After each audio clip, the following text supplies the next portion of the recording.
2 winter hats. That's all police ever found. No bodies. Not that winter. Not the next. Not in the 74 years since. You're watching this episode of Unsolved Minnesota. November 10th, 1951. North Minneapolis. The riverbank behind Bryn Mawr Meadows, where the Mississippi curls past the edge of the neighborhood like it's always belonged there. You're 8 years old. Your name is Kenneth Klein Jr. Your little brothers, David, 6, and Daniel, just 4, are beside you on the frozen edge of the river, a few blocks from the house your mother, Betty, is waiting in. She told you to be home before dark. You always are. This stretch of riverbank isn't dangerous. Not to 3 boys who've walked it 100 times before. The ice looks solid. The afternoon feels ordinary in every way an afternoon can feel ordinary. By dinner time, you haven't come home. By nightfall, Betty is on the phone to every neighbor she can think of. By morning, the Minneapolis Police Department has men on the riverbank, and Boy Scouts and Civil Defense patrolmen are combing empty lots and garages up and down the block, going door to door.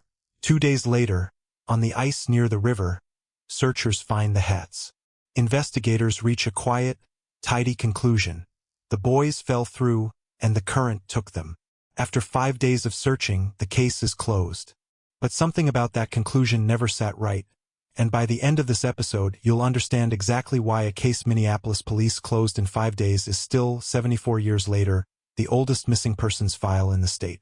Because in Minnesota, a state with more shoreline than California and more lakes than it's ever bothered to finish counting, some disappearances don't end with a body. They end with a family that spends the rest of its life refusing to stop looking, and a name that ends up, decades later, on a government database with a single word attached to it. Missing. This is Unsolved Minnesota. He took a shotgun. He didn't take a single shell. That's the detail investigators still can't explain 35 years later, and it's the reason Christopher Kerze's case has never quietly settled into either of the 2 explanations that seem obvious on the surface. By 1990, Eagan was one of the fastest-growing suburbs south of the Twin Cities.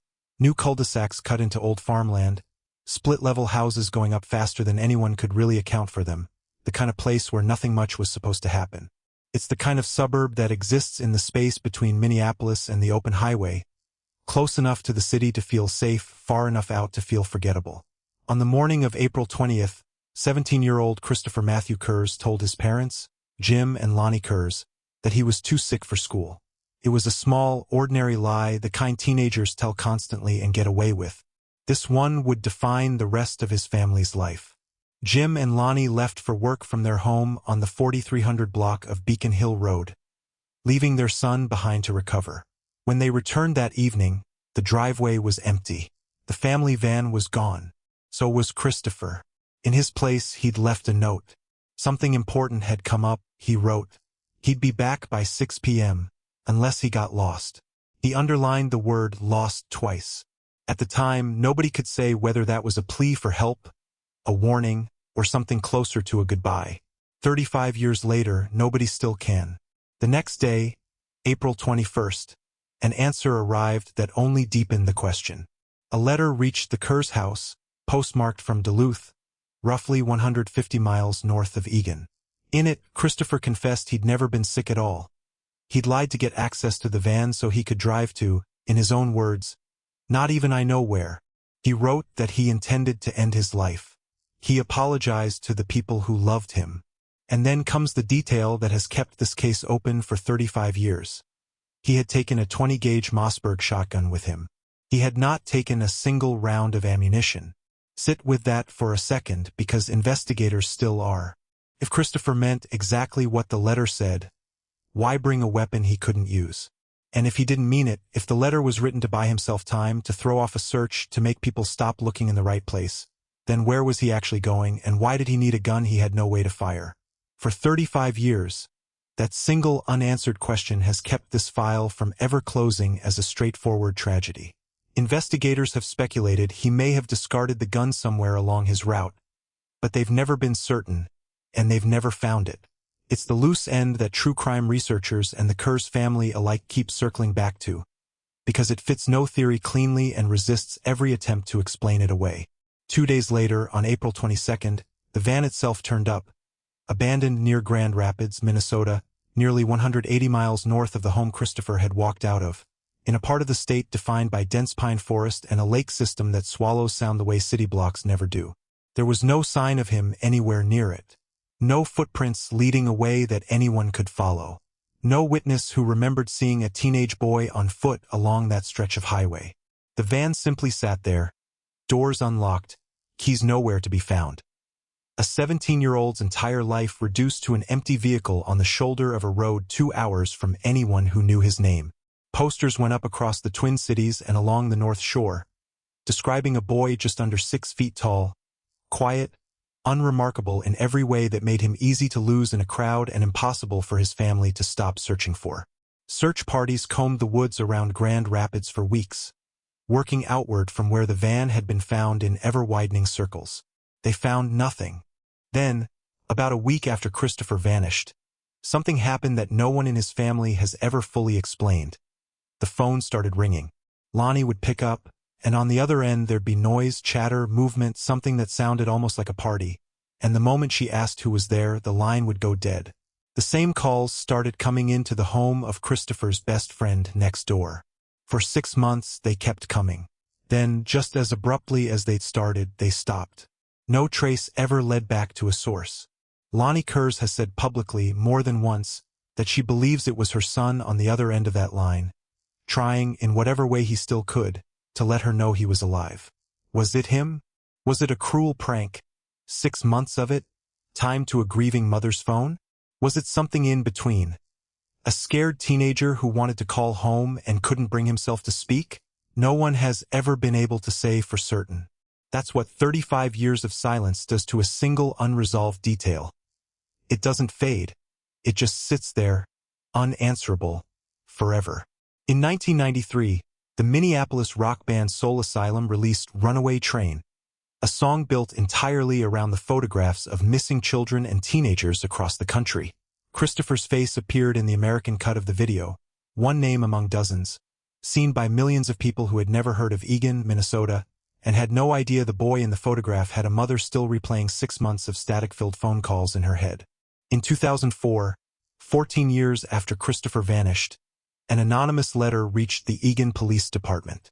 It suggested, without explanation, that investigators stop looking, that Christopher would come home whenever he was ready.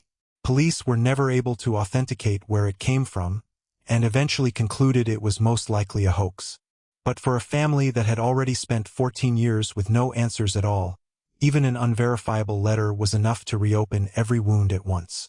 Renewed attention came again in late 2016, after the resolution of the Jacob Wetterling case brought a wave of statewide interest back to Minnesota's long unsolved disappearances.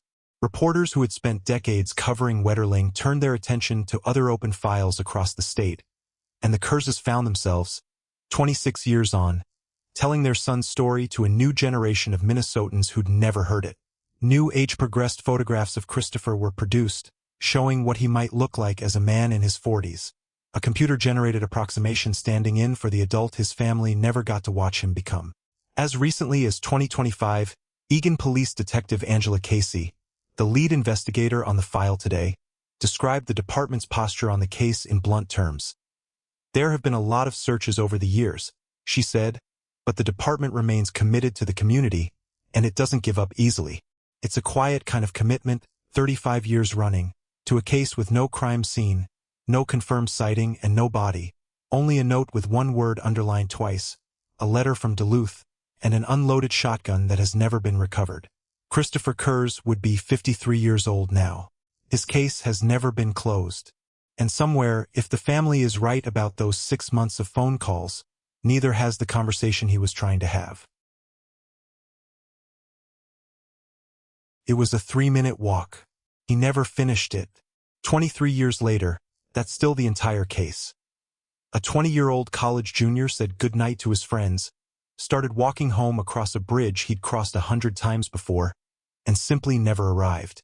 No struggle, no scream anyone heard, no trace ever of what happened in between. Music. St. John's University sits inside a quiet stretch of woods, prairie, and glacial lakes in Stearns County, Central Minnesota. A small, close-knit Catholic college run in partnership with a working Benedictine abbey, where students, monks, and the campus's chain of small lakes have coexisted for well over a century. It's the kind of place parents choose specifically because it feels safe. Gated by trees, wrapped in water, small enough that everybody eventually recognizes everybody else. In the fall of 2002, a junior named Joshua Eagan was exactly the kind of student the school liked to hold up as an example.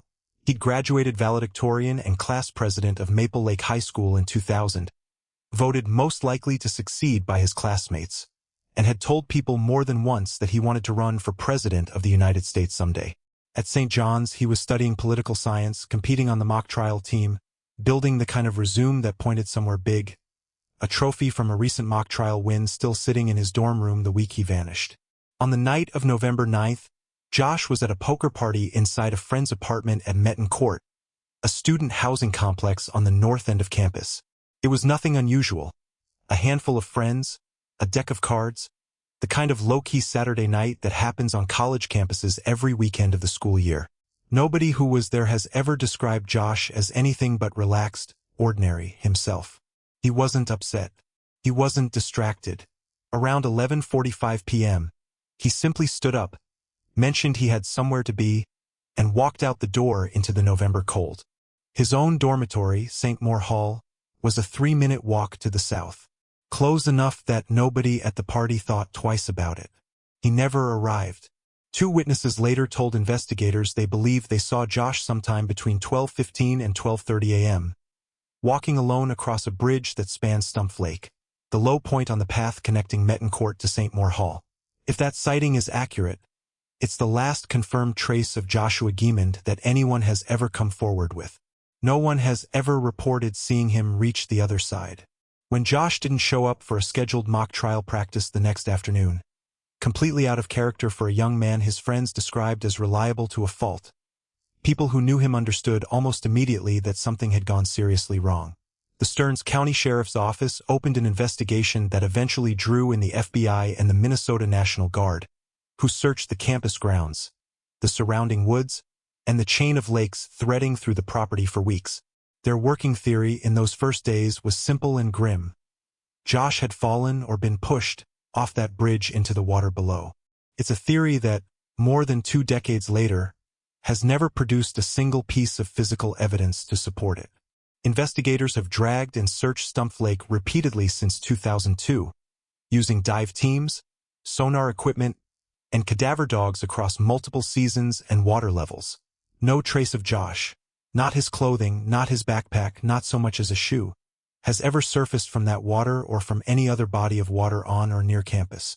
Stump Lake has, by now, been searched more thoroughly than almost any body of water in Minnesota's cold case history.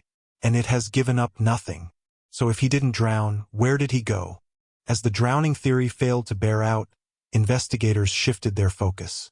Conversations recovered from Josh's own computer-led detectives toward a very different possibility, that he may have been picked up by someone in a vehicle on that bridge that night, rather than falling into the lake at all.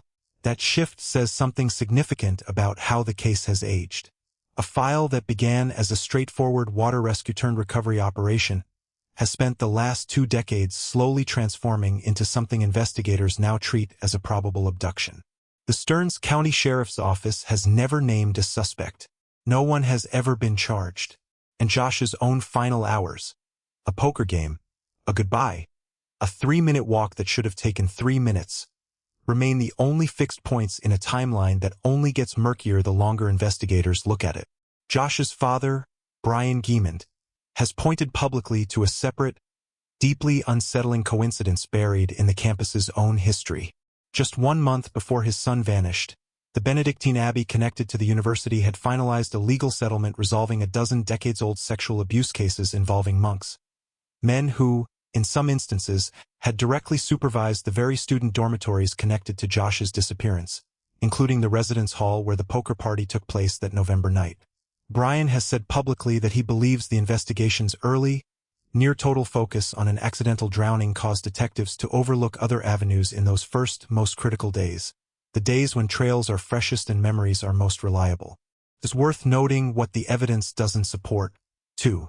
Independent researchers who've studied the publicly available timeline have noted that Josh's own online activity on the night he vanished looked entirely unremarkable: browsing movie listings, the digital footprint of someone settling in for an ordinary night, not someone planning to meet a stranger or leave campus. That detail has led people close to the case to treat the picked up by someone he was communicating with theory as a less central piece of the puzzle than it may have first appeared, even as investigators continue pursuing every lead that hard drive produced. In 2022, Netflix's Unsolved Mysteries profiled Josh's case, reigniting national interest in a story that had largely faded outside central Minnesota. In direct response, the Stearns County Sheriff's Office released a batch of previously unseen photographs recovered from Josh's computer nearly 2 decades earlier, asking the public for help identifying the people in them. A telling move for a department that had, for years, kept the contents of that hard drive close to the vest. It signaled something rare for a case this old. An active investigation still willing to change its approach and ask strangers, 20 years later, for help closing the gaps. More than 2 decades after a 3-minute walk between 2 buildings turned into one of Minnesota's most enduring mysteries, the Stearns County Sheriff's Office maintains that the investigation remains active. Somewhere on that small, wooded campus, in the space between a card game and a dormitory door, the story of what actually happened to Josh Giemond is still waiting to be told. No scene, no struggle, no note. Just a man who said goodnight to his sons, got in his car, and never stopped anywhere again. 18 years later, that's still the entirety of what anyone knows for certain. Lino Lakes is exactly what its name promises. A quiet residential city north of the Twin Cities, threaded through with actual lakes, church parking lots, and the kind of streets where everybody recognizes everybody else's car. It is not, by any obvious measure, the kind of place true crime usually visits. No downtown strip, no highway cutting through its center, just cul-de-sacs and boat launches and a police department more accustomed to noise complaints than missing person files.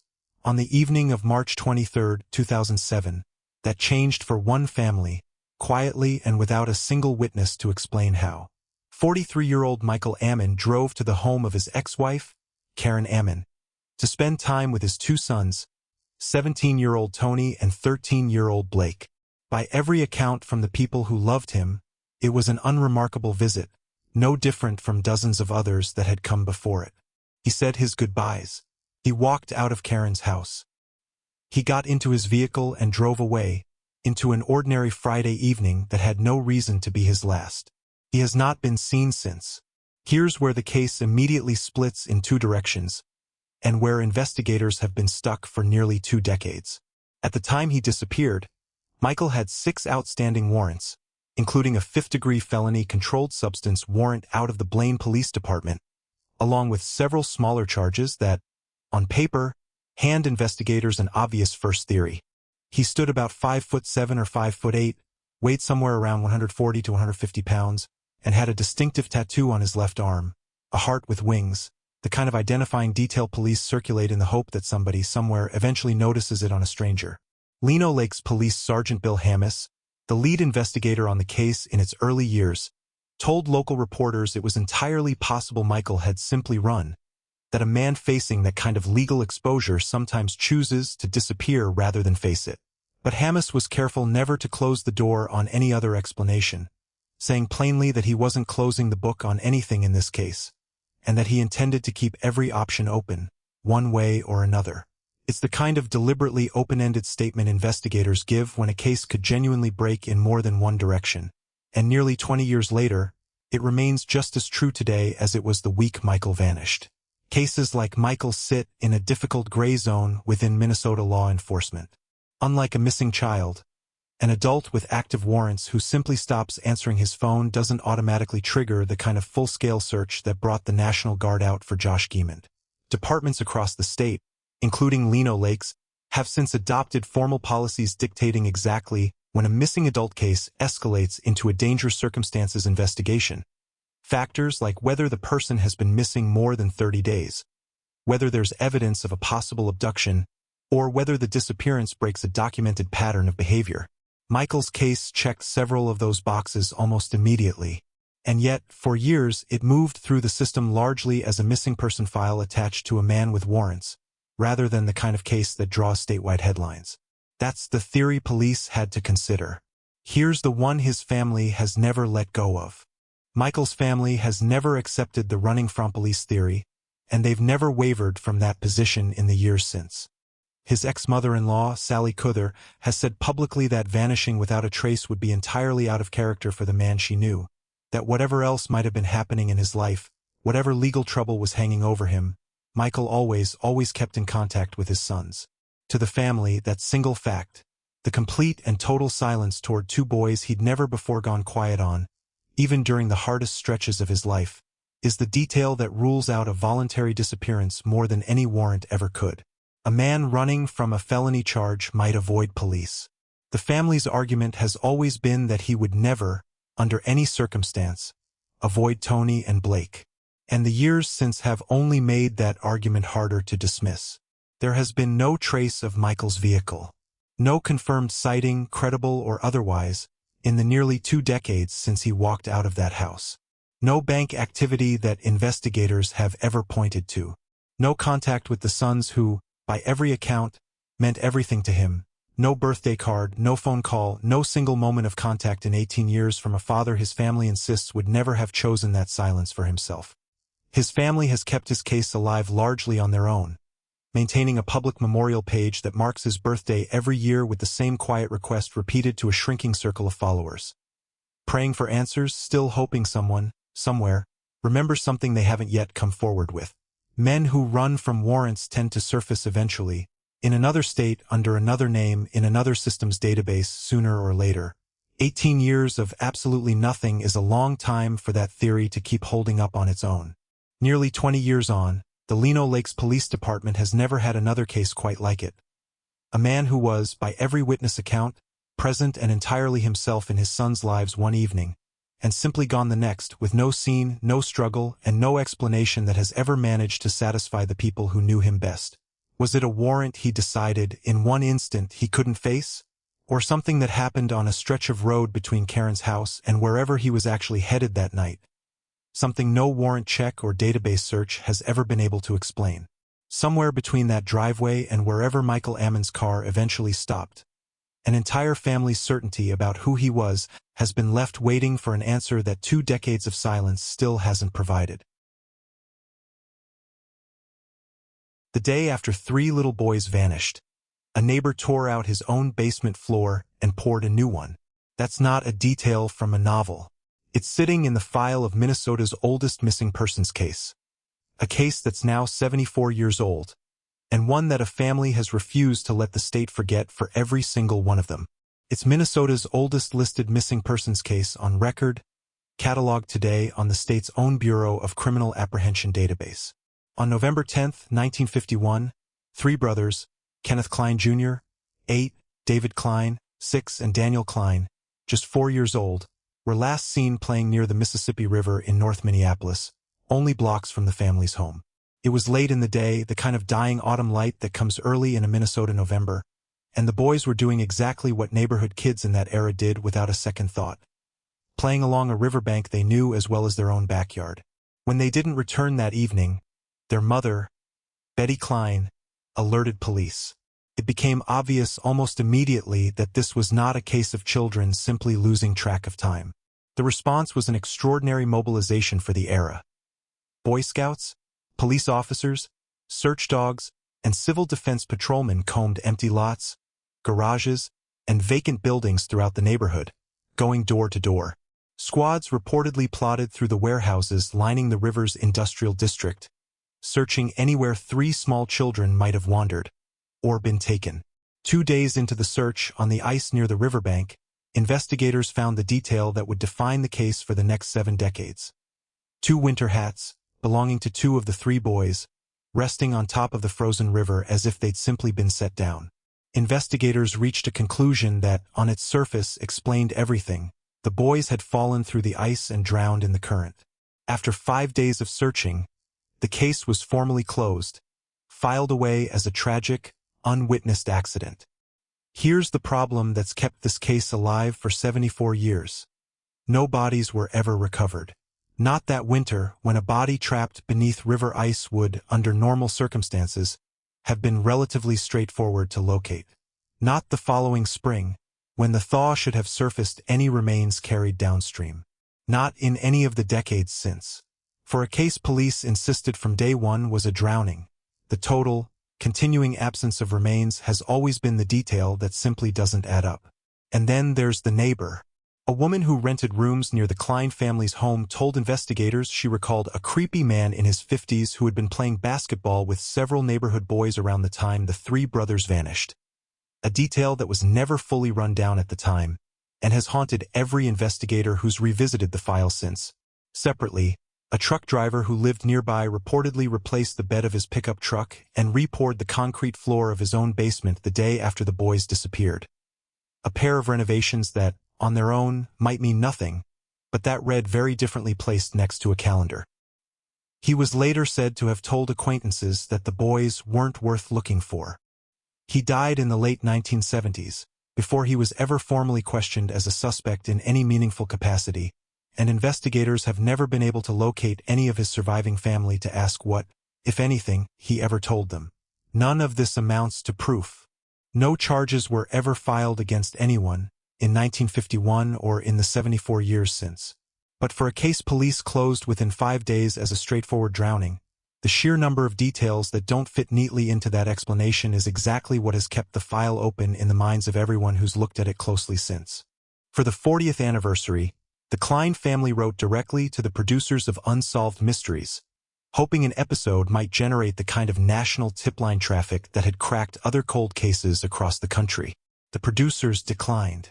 Undeterred, the family kept pushing on their own, releasing age progression photographs for the 45th anniversary, excluding the youngest, Daniel, whom investigators determined had been too young at the time for the technology to produce anything reliable.